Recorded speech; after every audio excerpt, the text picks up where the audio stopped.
ఈరోజు మేమైతే మా అమ్మ వాళ్ళ ఇంటికి వెళ్తున్నాము. సో ఆ రోజు అయితే చాలా వర్షం పడుతుండే. సో అందుకని చెప్పేసి మా చెల్లెలు వాళ్ళని మా ఇంటికి రమ్మని చెప్పి సో ఆ కారులో వెళ్తున్నాము. యాక్చువల్ అయితే బైక్లో వెళ్దామనేసి అనుకున్నాం అనమాట అందరూ. ఆ రోజే వర్షం స్టార్ట్ అయిపోయింది. ఇంకా కుదరదని చెప్పేసి వాళ్ళని రమ్మని చెప్పి కారులో స్టార్ట్ అయిపోయాము.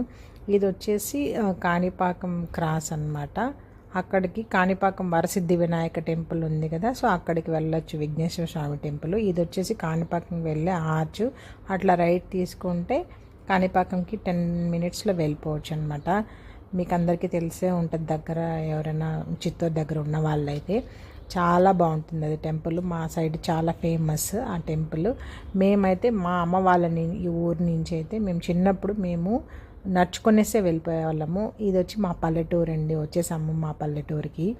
ఇది మా అమ్మ వాళ్ళ ఇంటి వచ్చేసాం అనమాట. ఇది మా అమ్మ వాళ్ళ ఇల్లు. ఈ వీడియో కనుక నచ్చినట్టయితే లైక్